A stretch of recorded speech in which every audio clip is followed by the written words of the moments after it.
제가 이 말씀을 묵상하는 가운데 자꾸 떠오르는 한 영화 주제곡이 있었는데 그게 뭐냐면 미션 임파서블 주제곡입니다.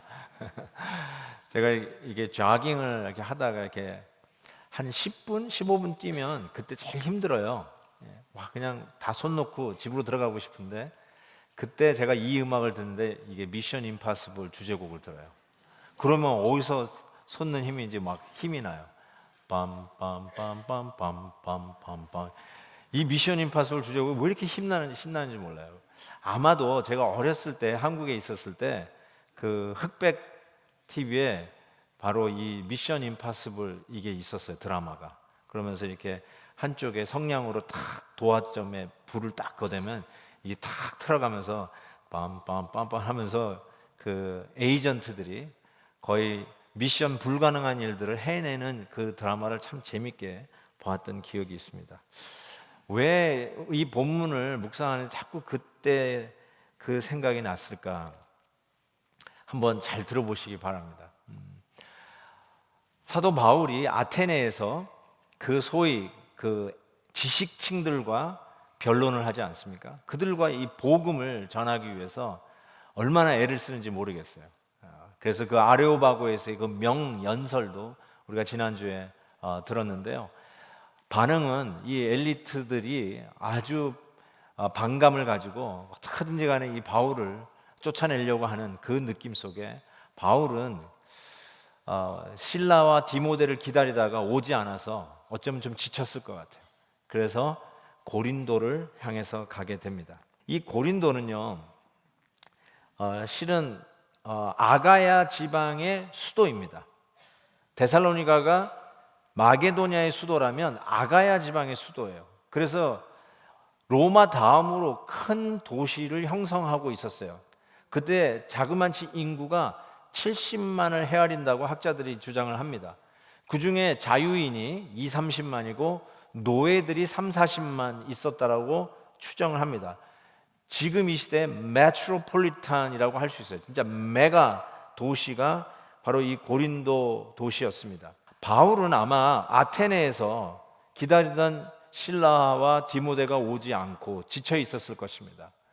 그리고 자금도 떨어졌을 거예요. 그래서 고린도에서 실라와 디모데를 만날 것을 약속을 하고 아가야의 수도 고린도를 갔을 것입니다. 고린도에 가서 당연히 자금이 없으니까 자기가 가지고 있는 기술, 천막 깁는 기술이 있지 않습니까? 그래서 장터에 나가서 천막 만드는 그 가게를 들려서 일할 것이 없나 아마 문을 두들겼을 거예요. 그런데 그곳에서 운명적인 만남을 하는데 그게 바로 아굴라와 브리스길라 부부를 만나는 것입니다. 이 같은 직종에 있는 사람을 만나면 괜히 이렇게 좋은 게 있어요. 힘을 얻잖아요. 우리 목사들도 같이 만나면 같은 직종에 종사하는 분들끼리 우리 으쌰으쌰 합시다. 그런 말 가끔 농담으로 하는데 같은 직종에 있는 사람끼리 만나면 이렇게 기분 좋겠죠. 바울이 얼마나 이 아굴라와 브리스길라를 만나고 힘을 얻었을까 상상을 해보면 진짜 큰 힘이 되었을 거라는 생각이 들어요. 그런데 이 아굴라와 브리스길라 부부가 어떻게 해서 이 고린도까지 왔냐? 원래는 터키 본도 사람인데 로마에서 살다가 오늘 본문 보니까 로마에서 추방당했어요. 이 글라우디우스 로마 네 번째 황제입니다. 이 글라우디우스 황제가 칙령을 발표해 가지고 로마 도시에 있는 모든 유방인들 추방시켰어요. 그 이유가 그 당시 수에토니우스라고 하는 역사학자가 기록을 남겼어요. 거기에 이렇게 써 있어요. 이 추방령은 크레스투스에 의해 촉발된 유대인들의 계속되는 소란 때문이었다라고 남겨놨어요. 그런데 여기 크레스투스라고 하는 이 이름이 그리스도의 이름을 오기한 것이라고 학자들이 얘기하는데 그것이 맞다면 로마에서도 아직 사도 바울이 로마까지 가지도 않았는데 로마에서도 복음이 전해지는데 복음이 전해지는 곳마다 유대인들이 소동을 일으키잖아요. 지금 바울을 쫓아다니면서 바울이 복음만 전하면 벌떼같이 달려드는 것이 유대인들 아니었어요. 어떡하든지 그냥 잡아가지고 힘들게 하고 항상 문제를 만드는데 로마에서도 그 문제가 일어난 거예요. 그래서 모든 유대인들, 그 당시 한 2만 5천 명 정도가 로마에서 살고 있었다는데 모든 유대인들이 추방당한 거예요. 추방당해서 간 곳이 고린도에서 이 천막 사업을 하고 있다가 이 운명적인 만남, 사도 바울을 만나게 된 거예요. 그래서 낮에는 열심히 천막을 깁고 밤에는 성경 연구하고 안식일에는 회당에 가서 복음을 전하는 이 일을 바울이 하는데 그렇게 많은 열매는 없었던 것 같아요. 왜 그러냐면 4절에 보니까 안식일마다 바울이 회당에서 강론하고 유대인과 헬라인을 권면하니라. 되게 복음의 열매가 있으면 세례받는다는 말로 쓰는데 영어로 보니까 persuade, trying to persuade, 최선을 다해서 복음을 전하는데 만만치 않았던 분위기를 느낄 수가 있습니다. 참 힘들었죠. 복음 전하는 게 그렇게 쉬운 일이 아닙니다. 말씀을 전하고 그냥 전부 다 두 손 들고 예수 믿겠다고 오는 게 아니죠. 옛날에도 그랬고 지금도 여전합니다. 지친 이 바울에게 드디어 기다리고 기다렸던 실라와 디모데가 마게도냐에서 조인을 하게 됩니다. 와, 얼마나 힘이 났을까요? 아니나 다를까 실라와 디모데가 조인하니까 바울이 더 복음 전하는 일에 힘을 얻습니다. 5절에 실라와 디모데가 마게도냐로부터 내려오매 바울이 하나님의 말씀에 붙잡혀 유대인들에게 예수는 그리스도라 밝히 증언했다라고 적고 있습니다. 한국말에서는 느낄 수 없는 번역인데요. 영어는 이렇게 돼 있어요. Paul devoted himself, 이거요. exclusively to preaching. exclusively to preaching. 바울이 지금까지 어떻게 살았다고요? 낮에는 천막 깃고 밤에는 성경 연구하고 회당에 안식일에 가서 복음 전하는 그 스케줄로 살았단 말이에요. 근데 실라와 디모데가 조인을 했더니 천막 깁는 일 제껴놓고 exclusively, 전적으로 복음 전하는 일에 풀타임으로 올인했다는 뜻이에요. exclusively, 하나님 앞에 올인했다는 뜻입니다. 와, 더 이상 천막을 깁지 아니하고 올인할 수 있었던 이유가 뭘까요? 아하, 디모데하고 실라가 마게도냐에서 성도들의 헌금을 가져온 것이 분명합니다. 복음 전하는 일에 써달라고 성도들이 자기의 주머니를 비운 거예요. 그걸 가지고 오니까 올인하는 거예요. 올인. 여러분들의 헌금이 바로 exclusively to preaching, 하나님의 복음을 증거하는데 올인하는데 쓰여진다는 것을 여러분 기억하셔야 돼요. 이게 동역이에요. 하나님의 사역들은 이렇게 증거되어진다는 걸 알 수가 있어요. 저희 교회 미션 1.8, 이 선교적 사명을 가지고 5년을 달려왔는데요. 그 중에 한 해에 모토가 이거 아니었습니까? Hold the rope, 밧줄을 붙들어 달라. 선교사님들이 밧줄을 묶고 우리가 뛰어내릴 테니까 교회는 그 밧줄을 놓지 말고 좀 붙들어 달라고. 그 밧줄을 붙들어야 밧줄을 메고 선교사님들이 뛰어갈 거 아닙니까? 그래야 낭떠러지에서라도 떨어질 거 아닙니까? 뛰어내릴 거 아닙니까? Hold the rope, dive into God. 하나님 앞에 뛰어들기 위해서 우리 교회가 할 일은 밧줄을 붙드는 거예요. 그게 뭘까요? 헌금으로 후원하는 것이죠. 사랑하는 성도님들이 이 일을 위해서 참 귀하게 쓰여진다는 것을 여러분 꼭 기억하십시오. 무슨 세금 내듯이 내지 마시고 하나님의 놀라운 이 사역에 우리가 exclusively to preaching, 하나님의 사역에 전적으로 뛰어들기 위해서 여러분들의 정말 정성 어리고 귀한 헌금들이 사용된다는 걸 기억하시고 하나님이 복음 사역을 위해서 그렇게 쓰임받는 것을 꼭 기억하시기 바라요. 여러분이 바로 이 복음의 동력자들인 것을 기억하시기를 바랍니다. 이렇게 격려를 얻었던 바울, 여전히 유대인들은요 강철판이었어요. 얼마나 배척하고 핍박하고 냉소하고 비아냥거리는지 정말 힘들었을 거라고 저는 생각해요. 그때 바울이 비시디아 안디옥에서 했던 행동을 그대로 합니다. 6절, 그들이 대적하여 비방하거늘 바울이 옷을 털어요. 탁 털어버려요. 이 피가 너의 머리로 돌아갈 것이니 나는 깨끗하다. 그리고 나서 한 말이 이후에는 이방인에게로 가리라. 유대인들의 배척이 이방인 선교의 정당성, 이방인 선교를 여는 합법적인 이유가 되는 것이죠. 아무리 유대인들에게 복음을 전해도 그들은 배척해요. 그래서 나는 이방인으로 간다 하면서 이방 선교의 합법적인 문을 여는 이야기를 하고 있습니다. 그리고 이방인들은요, 복음을 거의 스펀지가 물을 빨아듯이 막 흡입하는 거예요. 얼마나 반응이 호의적인지 모르겠어요. 그러면서 내가 이제는 회당을 떠난다라고 하면서 멀리 갈 것 같더니 어디로 가냐면 회당 바로 옆에 붙어있는 집 디도 유스도의 집으로 들어갑니다. 7절 보세요. 거기서 옮겨 하나님을 경외하는 디도 유스도라 하는 사람의 집에 들어가니 그 집은 회당 옆이라.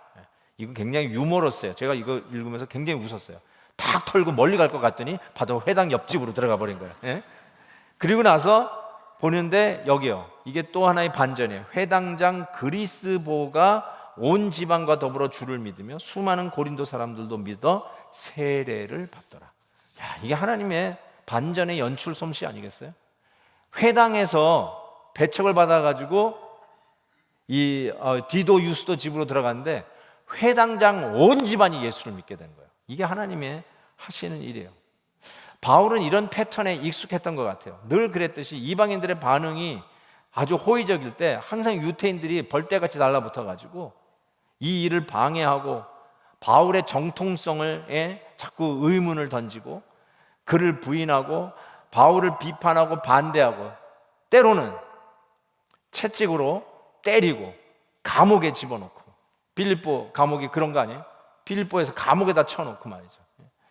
그러면서 늘 복음만 전하고 이방인들이 오는 그 순간에 유대인들이 방해를 와서 쫓겨나고 때로는 달아나는 이런 모습들이 계속 반복되는 것을 보게 됩니다. 바울 하면 제가 가졌던 이미지는 철의 인간이에요. 전천후의 인간이에요. 뭔가 꺾이거나 주저앉거나 실망하거나 뭐 우울증에 걸리거나 이런 이미지가 바울에게는 없고요. 항상 고지고대로 죽으면 죽으리라, 사람들의 말을 들으랴 하나님의 말을 들으랴 하는 그 사도들의 그 당당함이 이 바울에게 있었던 것이 기억이 납니다. 그런데 지금 그 전도 2차 전도 여행을 하면서 그 행보를 우리가 계속 살펴보지만 솔직히 뭐 하나 제대로 풀린 게 있습니까? 뭐 하나 제대로 이렇게 형통한 게 있습니까? 그냥 사사건건 물고 늘어지는 사람들, 사사건건 핍박하고 오죽하면 기회만 있으면 그냥 채찍질하고 매질해가지고 감옥에 쳐놓고 그의 그냥 손발을 묶어놓으려고 하는 이 모습들, 얼마나 힘들었을까요? 바울도 인간적으로 얼마나 힘들었을까 싶어요. 지칠 대로 지쳤을 거라고 저는 생각해요.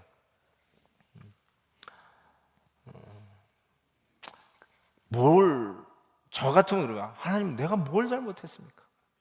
주님이 복음 전하는 것 때문에 복음의 길을 전하기 위해서 다니는데 어떻게 가는 데마다 이렇게 나를 못 살게 굴고 나를 때리고 감옥에 넣으려고 하는 저 유대인들이 왜 이렇게 나를 못 살게 굽니까? 아니 뭔가 좀 이렇게 좀 열어놓고 일이 잘 되고 정말 박수까지는 못 받더라도 이렇게 좀 가는 길이 평탄해야지. 죽을 고생하고 가는데 이게 내가 뭘 잘못했습니까, 하나님? 왜 이 길이 정말 주님이 원하시는 길입니까? 왜 이렇게 가는 길마다 이렇게 힘듭니까? 아마 바울도 힘들었지 않을까 싶어요. 아마 손을 놓고 싶지 않았을까. 이제 조금 좀 풀리나 보다라고 생각하는 그 순간에 또 유대인들이 그냥 득달같이 달려들어서 죽이려고 하는 그 순간에 그날 밤에 하나님의 위로가 찾아옵니다. 그게 9절부터 있는데, 밤에 주께서 환상 가운데 바울에게 말씀하시되 두려워하지 말며 침묵하지 말고 말하라. 내가 너와 함께 있음에 어떤 사람도 너를 대적하여 해롭게 할 자가 없을 것이다. 이 말을 하고 그 다음에 이런 말씀하셨어요. 이는 이 성중에 내 백성이 많음이라. 이 말씀을 주세요. 그리고 이 말씀에 격려를 얻었던 바울이 1년 6개월을 고린도에 더 남아서 계속 복음을 전하는 일들을 합니다. 저의 질문은 이거예요. 이 성중에 내 백성이 많다는 말이 무슨 뜻일까? 네가 모르지만 이 고린도에 이미 예수 믿는 사람이 많다, 바울아. 걱정하지 마라. 그 뜻인가? 아니면 담대히 입을 열어 복음 전해라. 복음 전하는 족족 이들이 예수 믿고 이 성중에 가득 메우게 되는 예수 믿는 사람들이 될 것이다. 그 뜻인가? 그것이 그렇게 위로가 됐을까? 이런 생각을 했는데, 제가 솔직히 있는 모든 사도행전 주석은 다 찾아봤어요. 이 부분에 대해서 어떻게들 해석을 하셨나, 옛날 학자들이. 근데 솔직히 마음 시원하게 해석하는 것은 없었고요. 묵상하다가 드디어 몇 분이 저하고 동의도 했는데 뭘 발견했냐면요, 이 성중에 내 백성이 많다는 말은 이 뜻이에요. 이 성중에 하나님이 지친 바울을 돕기 위해서 하나님이 이끌어낼 하나님의 에이전트들이 많다는 뜻이에요. 너를 돕기 위해서 하나님이 이 백성들 가운데 너를 도우려고 하는 에이전트를 다 동원시키겠다는 뜻이죠. 그 동원시킬 사람들이 많다는 거예요. 그래서 제가 미션 임파서블을 자꾸 생각하게 됐던 것 같아요. exclusively 전적으로 복음에 올인하는 바울, 그 바울을 돕기 위해서 하나님께서 이제는 이 고린도에 그 일을 돕기 위한 하나님의 에이전트들을 동원하기 시작한다는 것입니다. 실은 브리스길라와 아굴라를 만난 것도 하나님이 준비해 놓은 하나님의 에이전트였어요. 그리고 회당에서 이 유대인들이 더 이상 설교 못하게 핍박을 하자 바로 그 회당 옆에 있는 디도 유스도 집에서 예배를 드리게 되는데, 그 디도 유스도도 하나님이 준비해 놓은 에이전트였다라고 저는 생각합니다. 당연히 실라와 디모데, 후에 조인하는 그 실라와 디모데 역시 하나님의 에이전트라고 저는 생각합니다. 그런 가운데도 끊이지 않는 이 핍박과 어려움 속에서 하나님께서 지친 바울을 위로하시면서 내가 너와 함께 하겠다. 임마누엘, 크리스마스 메시지. 내가 너와 함께 하겠다. 그러면서 하신 말이 뭐냐면, 어떻게 해요?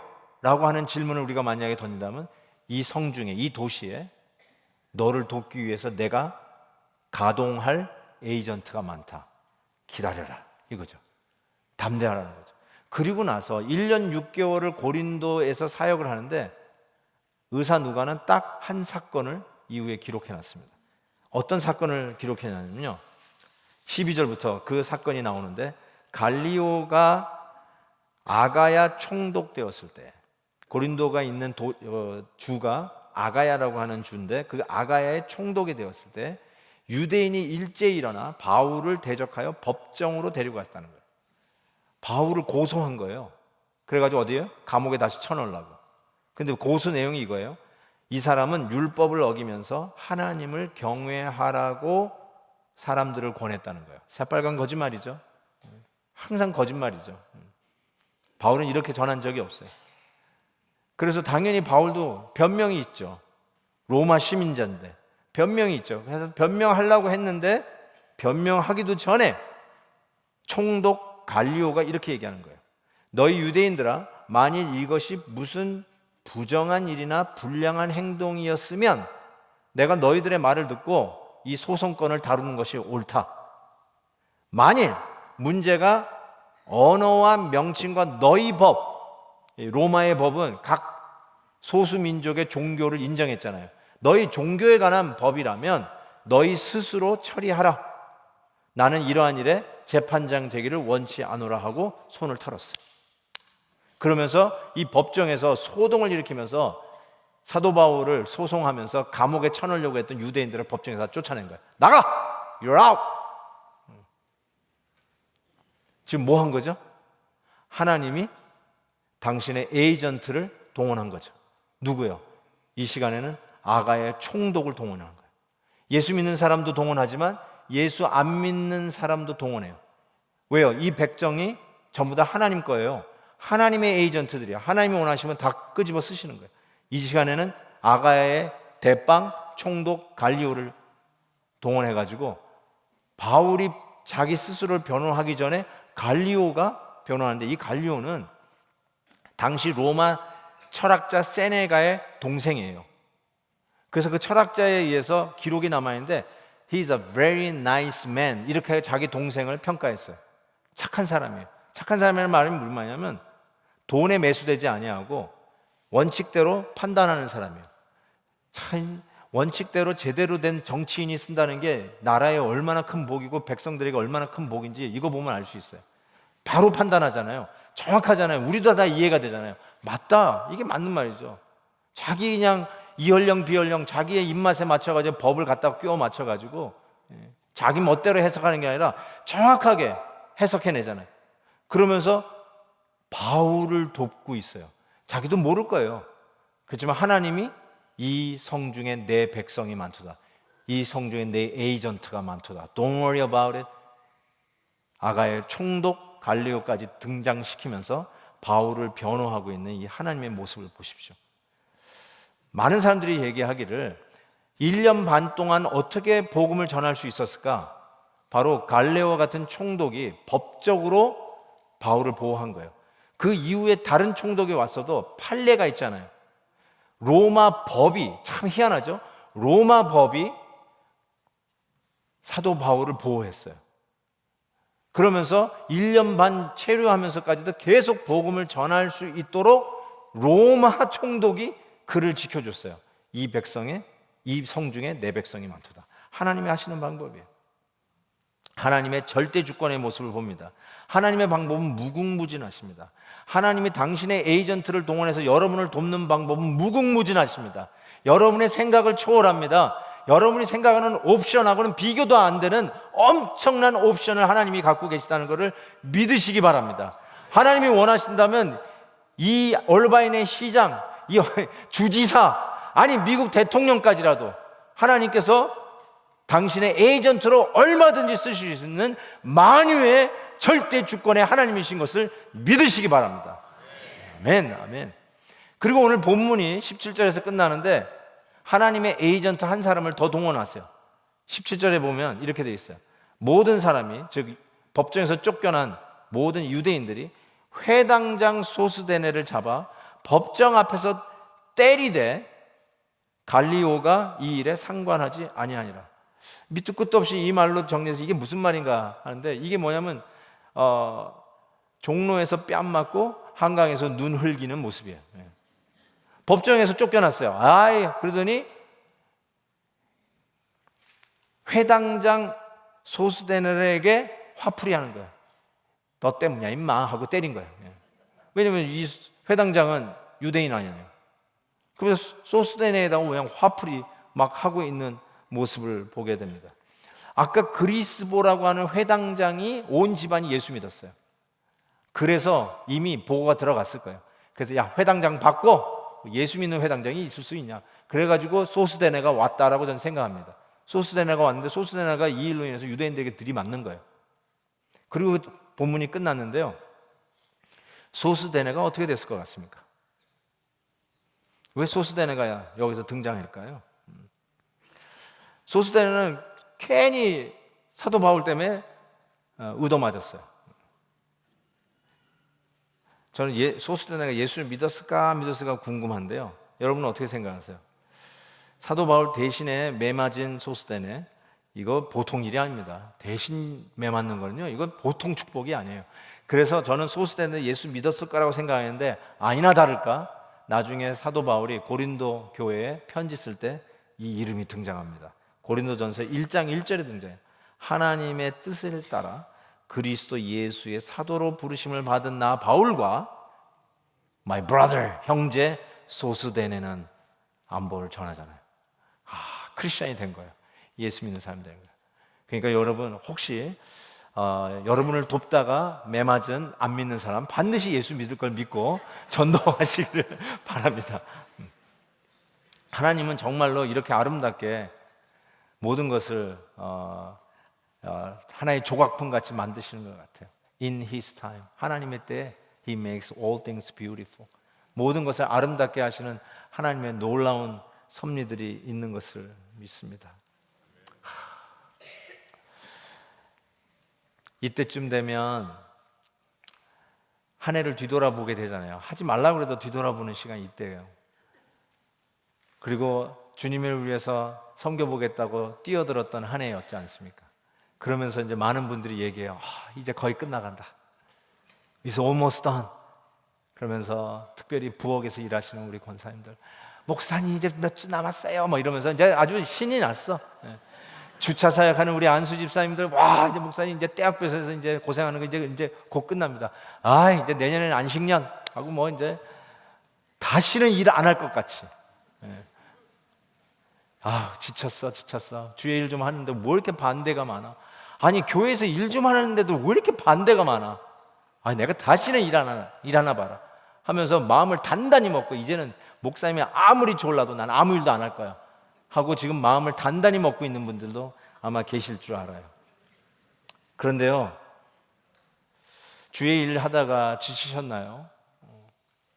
혹시 오랫동안 기도하던 기도의 제목들이 응답되지 않아서 이젠 더 이상 기도 안 하겠어, 더 이상 주의 일 안 할래, 조용히 왔다 조용히 가는 게 그게 상책인 것 같아.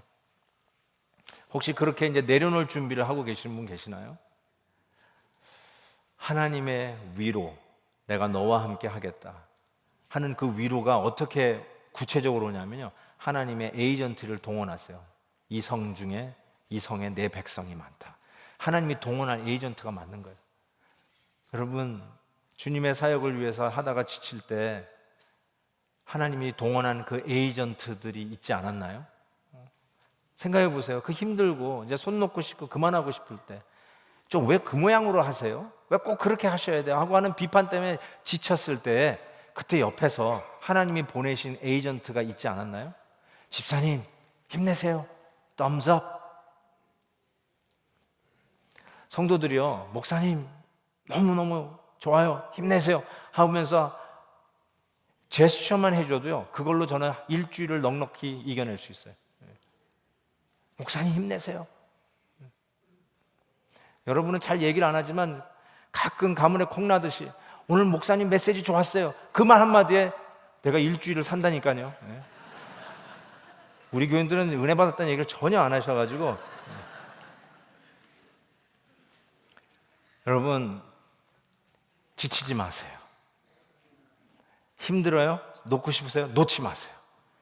마귀의 꼬임에 넘어가지 마세요. 주의 일을 하는데 안식년이 어디 있어요? 주의 일을 하는데 이제는 좀 방학 좀 하고 놀러 다니겠다는 게 어디 있어요? 주의 일에 더욱 힘쓰는 자들이 되십시오. 왜요? 하나님께서 내가 너와 함께 하겠다, 내 에이전트 총동원 시키겠다 하고 여러분을 도우시는 하나님. 오늘 칼럼 좀 지금 읽어보세요. 제가 정말 내 마음에 있는 걸 담아서 써놓은 칼럼이에요. 이 영광과 기쁨과 은혜를 놓치지 마세요. 주의 일을 힘쓸 때 하나님이 동원하시는 에이전트를 체험하세요. 그래서 올 한 해 감사하시면서 여러분을 도왔던 하나님이 동원한 에이전트들이 떠오르실 거예요. 감사하세요. 격려해 주세요. 고맙다고 해주세요. 그리고 2020년도도 하나님의 에이전트가 동원될 걸 믿고 믿음으로 도전하세요. 임마누엘의 하나님, 우리에게 찾아오신 예수님, 내가 세상 끝날까지 너희와 함께 하리라 하신 그 약속의 말씀이 여러분을 지금까지 인도하셨고 새해에도 이끌어 가시고 우리 교회도 계속해서 성령이 이끌어 가시는 베델 행전, 이 시대의 사도 행전을 써가는 교회 될 것을 믿습니다.